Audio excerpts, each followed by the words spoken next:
Welcome to Up All Night with the Cool Story Show. This is an adult-themed podcast where we talk girls, we talk sex, we talk relationships, we talk dirty, and we do not hold back. Viewer discretion is advised. Let's stay up all night.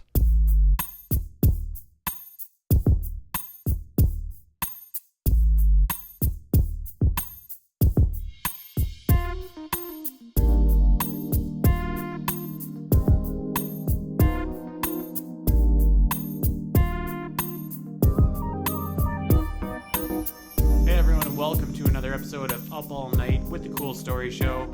This is Andy Spiteri, joined by Aaron Corbett and Dave Meyer. Yep. Today we're here to talk about taking one for the team. An instance that you have sacrificed your own pleasure, your own needs, in order to help a friend out and try and be that good pillar of strength for him. So let's get right to it. I think you said you have a story to start off with, Andy, don't you? Oh, no. You go ahead, Dave. You want me to go first? Yeah, you go first. So there's this girl that I was really into, and we had happened to go to a club, a group of us.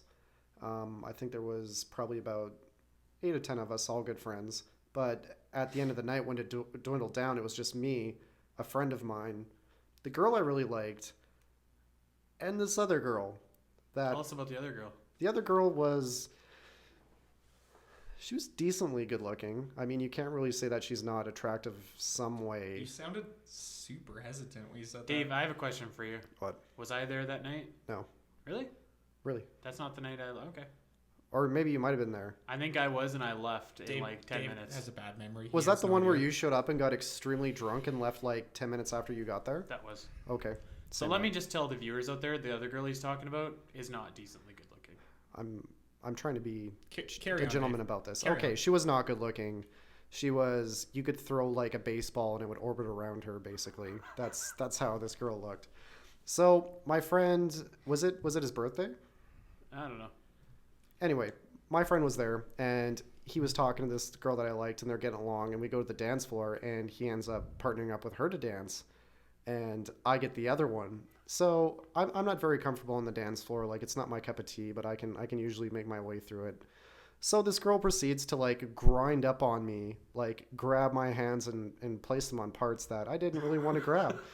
So to counter this, I throw my hands up in my air like I just don't care and do a couple of like weird, like, I don't know, whatever dances I could think of. But this bitch wanted it and I did not. And I'm looking over and literally the other girl I liked is grinding up against my friend and he's giving me like the thumbs up, like, yeah, buddy.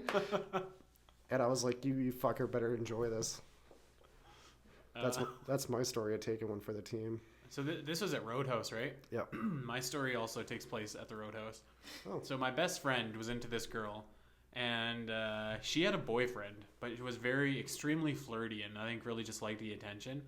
And she was a very good-looking girl. She was petite, just very, very pretty. So we happened to be out, and we're getting a beer or something like that. And I had went just for my friend's sake. And she's like, "Oh yeah, we're going to Roadhouse tonight." And it was like a Sunday night, I want to say, so like nothing crazy. And so I was just like, "Dude, can we go? Can we go, please? Like, are you gonna come with me if we go?" And I was like, "Yeah, okay, I guess. What could go wrong?" So she's like, "Oh, my friend's meeting us here. She's going to drive us here, and then she's going to come in with us." So I was like, cool. Like, she's, can try and futilely chase after this girl as a boyfriend, and I could just talk to her friend. Her friend was probably 300 pounds and had, like, greasy blonde hair and just had acne and had just this scrunched up face like Renee Zellweger gets when she's thinking. It was really, really bad. Like, she's super just hideous. She didn't have a good personality at all. She's like, "Okay, let's go." So we got in and I was like, oh my Jesus. So my friend went out to dance with this girl onto the dance floor and, they're having a great time. And like, obviously this girl ain't going to go out there and dance. And I was like, not going to go dance by myself. So I was sitting there talking to this girl whose name I actually never even got that night. And I was just like, oh my fuck, I look like such a putz. I'm sitting there at this wildebeest. So I started ordering this shot called a freight train. And I ordered probably 10. And I was so drunk at the end of the night, I could barely walk. Those are awful. Pretty sure I called in sick to work the next day. and that was my first time ever at a club. Was at the Roadhouse, and you know what? If my friend out there, if you're listening, if you know who you are, I love you. I wouldn't have done that for a lot of people because that was really shitty. My first double date that I ever went on, I was just out of high school, and my friend spent a long time, a couple weeks, convincing me to go out with what he wanted to be his girlfriend and her friend that neither of us had met. So finally he did. So we go out to a bar. I think it was the Ship and Anchor downtown. And me and him get there, waiting for his, I guess, girlfriend at the time and her friend to show up. They show up. The friend is not attractive. She's not fat, but she's got like a weird face. She's got like a 3 o'clock shadow worth of facial hair on her face. Oh. She's got like a buck tooth. She was like, I swear to God, she was almost cross-eyed. So we order some drinks, and my buddy starts getting into this kind of intense fight with his girlfriend about something, and she and like they're going back and forth like pretty bad. So like trying to be a good friend, I was like maybe it wasn't the Ship and Anchor because there was dance floor, but I was like, hey, you, let's go dance. And like, so I take her on the dance floor to try to give my buddy like some time. So I'm dancing with her, which is awful. And I'm literally getting looks from other people are like, what are you doing, man? And I'm just like, yeah, let's just keep dancing here. And I'm kind of dancing. I look at my phone, and my buddy gives me a text. He's like, thanks, man. We're still fighting. Give us like a few minutes. So I was like, oh, okay. I'm like, I'm done dancing. I'm going to buy you a drink at the bar. Let's go. So I take her up to the little side bar. I get her a drink.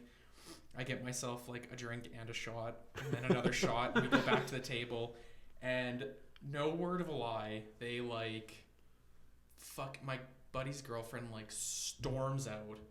He runs after her, and now I'm stuck sitting there with this fucking Yeti gargoyle. And I'm kind of drunk. I'm like, well, I've drinking. Was she starting to look good at this point? Well, okay, yeah. So I was younger and I was kind of drunk. So I was like, well, fuck, I'll just keep buying her drinks and like, maybe I'll get a blowjob or something out of this. And like, You'd still get a blowjob from that? oh, alcohol solves a lot of problems. Well, Dave. I guess it's true. It's a good social lubricant. Anyway, so I buy her drinks for the rest of the night, and she totally stone cold stuns me at the end of the night. Oh. Goes home. Really? I get fuck all, except I paid a pretty large tab. And I talked to my buddy the next day. I'm like, you owe me a blowjob, asshole. I can't believe that. So Jabba actually has a decent, attractive, hot guy go after her to take one for the team and maybe even hook up, and she stones you? Hey. Wow. Yeah, I get shut down. It was awful. I got 2 stories. I have a preemptive story because I feel like one of Dave's stories is going to be about me and Aaron. So I'm going to preempt I got that. 3 stories. I'm going to preempt that story with a story of a friend of mine went out to a bar, and he asked me to come and wing him, and so I did. And I get there, and you know it's okay. The bar is not really crawling or whatever, and this girl that he was trying to get with had a couple of friends, and one of them was decent enough, so I went and introduced myself. Apparently, I had already met this girl and made a bad impression because she's like, I know who you are. And then I end up having to talk to her for a little bit, like that night. And then, you know, I was just like, this isn't so bad. It's not that bad. She smiles at me and like metal pours out of her mouth, So I am sitting there just like, fuck. Wait, like, so she had braces? You could maybe call them braces. Or a retainer. You could with maybe those call them like extra. an exoskeleton. Okay. Like okay. something like that. Gotcha. So yeah, I was there, and I was there for my friend, and I was talking to this fucking walking Top Gear show, and that was that. I was just like, I'm so glad I came out. This is so lovely, so lovely. Oh, I got a lot. And this is a while ago. What do you got, Dave? I got quite a bit. I was living out in Toronto, and I'm staying at home one night, and my roommate comes up and he says, "Dude, this chick wants to go on a date tonight," and she was very hot. I was like, "Oh, that's cool." He's like, "But she wants to make it a double date for a friend," and I was kind of skeptical because I've never been on a double date, but I was like, you know what? Fuck it. I'm just sitting here doing nothing. Let's go out and do this. So we get to the bar, and his date shows up, completely gorgeous, really jealous. My date shows up, and she looks like Pamela Anderson does now, but with 80 pounds. And I was like, okay, this is cool. So they're off making out in the corner. I'm like, come on, I'll get you a drink. So I buy her a drink, and we're standing there talking, and I was like, so what are your interests? What do you like to do? And she's like, I like to suck dick. What? And I was like, well, like literally, like stoned, like didn't even know what to say. And I was like, oh, really? She's like, yeah, like really, really. I was like, oh, okay. Did you read a book or something? Like, do you have any, like, completely just going off whatever. Like, this girl was being extremely forward, but the type of forward that's really unattractive. Anyway, the moral of the story is my friend went home and banged what's-her-face, the one he was going after, and I just left this chick at the bar and took off after saying I'd use the washroom. Why didn't you bang her? I would have. Really, like... I'm sorry, man. I wouldn't say I'm picky, but I got certain standards. We'll do another podcast where I tell you about how my good friend Alex Gurnett gave me the shaft when I needed his help for a bailout in Vegas. But a couple other stories I got is you two, how I got my name Diamond Dave. Is that the one you were referring to at the bar? Yep. So we're at the bar, and I think it was all of us in Gurns, and there's this. Gurns was with another group of friends. So it was us three. Oh, that's true. Yeah.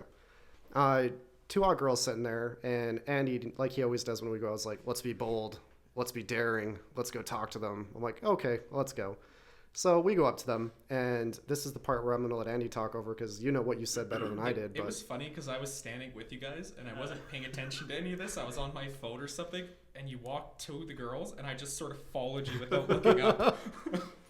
Well, yeah, I was just like, thinking, there's two good-looking ladies that look lonely at the bar. So we found out they were sisters. And there was a third sister, but she wasn't there, unfortunately. So I was trying to think of a good line, and I couldn't really think of one off the top of my head. But at this point, I'm like 2 steps away. So I was like, hey, ladies, have you heard of my friend Diamond Dave? And they're like, Diamond Dave? And I was like, yeah, Diamond Dave. This guy right here beside me. And they're like, why do they call him Diamond? And I just cut her off. I'm like, nothing's harder than a diamond. And these girls started like mock bowing to Dave. And it was at that point I looked up and noticed what was happening, and Andy was like, Diamond, and they were like, oh, Diamond, and I was like, what the fuck did I miss? So yeah, I was telling them that it was Dave's birthday, which it wasn't, and that they should buy Dave a drink, which they didn't. And I ended up buying the drinks for you two, for all plus of us. them. And you assholes left with the fucking girls and left me standing Andy there at the bar. Older one, I took the young one, and we left. Fuck you both. Talk about taking one for the team. I guess, Jesus. I'm gonna incorporate this next story as taking one for the team because you redeemed yourself. Uh-oh. We're out having dinner one night with a group of people, and there's this girl I've been trying to get her number forever, but every time this situation comes up, I can't do it. Like, I could not find a way to get this girl's number. I would just like to say that was not my fault.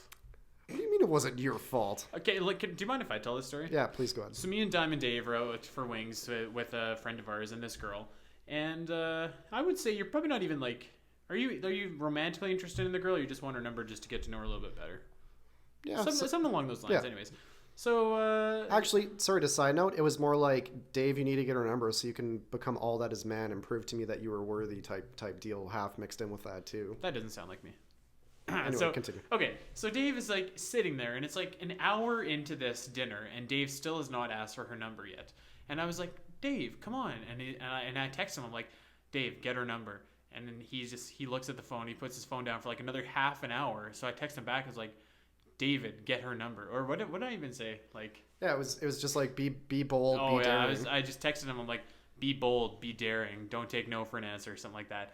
And this schmuck, Diamond Dave, lends his phone to this girl, and this girl's like that. She's looking at his pictures or something, and this text message from me pops up. So she looks at Dave, looks at me, I look at her, Dave looks at me, I look at Dave, and I'm like, wow, this is really weird. This is really awkward. And so she's like, be bold about what? So I'm thinking to myself, I'm like, and I'm like, do you really want to know? And she's like, no. So she gives him his phone back. So at this point, take over. In all this stardom, I don't even remember how you redeemed yourself. So at this point, Dave gets his phone back and he's all flustered, and I text him and I'm like, dude, you can still do it. He's like, no way, I can do it tonight. And so we were talking about our podcast. Actually, we were telling this friend about our podcast. Saying go give it a listen, and she said something along the lines of like, yeah, I'll go listen on the drive home. And I was like, I chimed up and I was like, good, text Dave after, let him know what you think, because he puts it all together. And she luckily was like, well, I don't have Dave's number. And I was like, yes. So Dave like finally somewhat made somewhat of a move and gave her his number. And I would just like to say that was not my fault. Who lends her phone to someone else? Who texts somebody else when you know that the phone's been... Actually, you did know that I she had the didn't phone. know because you just had it. You literally passed it to her. Aaron, back me up here. I think you're both idiots. Fuck this guy. It wouldn't be the first time that you texted somebody unintentionally. I'm done. Cool story show. Sign off. Bye.